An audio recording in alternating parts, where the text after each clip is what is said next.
Hello, this is drawing 2, the chalk pastel collage project.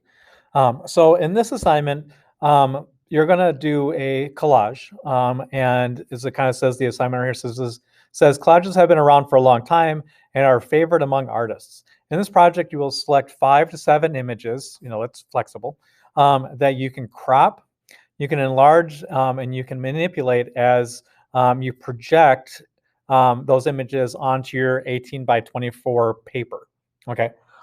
Your design should be thought out, focuses on a theme of your choosing. Your images should have some purpose, possibly even showing an emphasis onto one area in your design. So I'm also going to have you watch this. It's not a technical practice. I have to take this off after this video. It's just you type in, again, you go down YouTube, type in how to make an abstract collage. You should find a video right there that's 6 minutes and 46 seconds long. You're not taking any notes. You're not doing any sketches. Just think about what he says on this. So this project is still kind of going in and out. I used to do this for year 1, so you might be one of those students that had this before. And I wanted to bring this into year 2 because I wanted to start changing it a little bit more than what it was being used. So right now, these are 2 images that are kind of getting into the direction I want this project to ultimately go.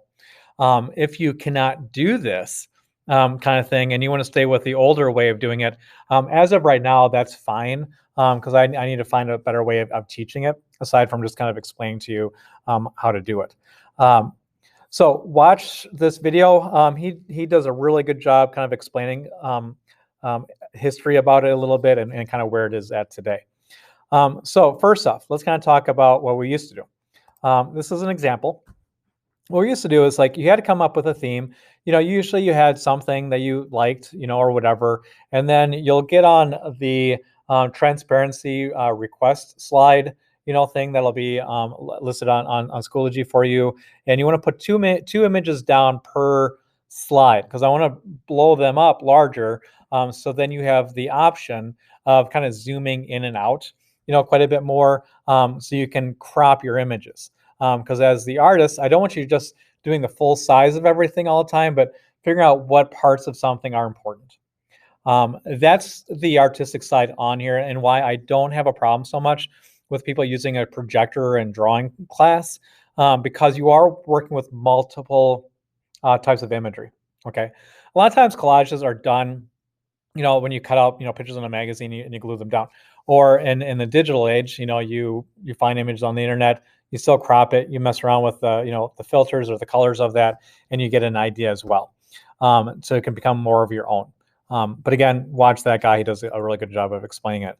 The reason why this piece was successful is one of the requirements on there is making sure that you deal with the background. If you stay with this technique, you just don't have any white paper showing.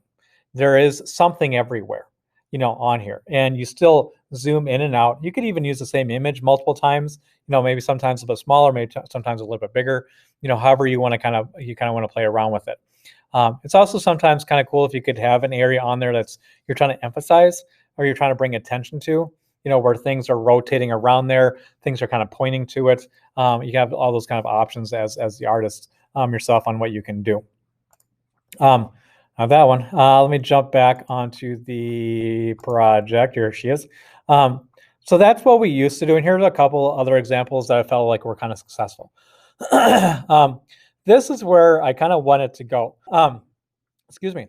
With this one, it gets into kind of a little surrealist, kind of like you did already with oil pastel, but it's about juxtaposition, where you find things that don't necessarily belong together and you slap them together into the same field. So like you have this massive flamingo, next to all these mountains, with these people from the 70s kind of looking at it. It's just kind of funny, kind of a set. Then you have this little girl, kind of blowing bubbles, but then you have this cool background, that's more into space and the moon and how the bubbles are the planets that are coming up that are on there. So you can kind of look up collages and you'll see so many different, really weird, fun kind of designs you can come up with. So either direction's fine. At some point, we will take that jump into getting these juxtaposition style our art pieces rather than just slapping down things and whatever. So both have value. I just feel like at the year two level we can kind of start working with that top one, but again, that's kind of up to you. Um, so figure out your ideas, submit them over to me so I can approve them, and then get your images so I can print them off. Now, if you don't have access to a projector and you can't come in, then you'll have to just draw it by hand, kind of thing. So that's kind of the downside. Otherwise, arrange a time for you to come in, and we can take care of it. So again, shoot me an email if you have any questions, and thank you very much.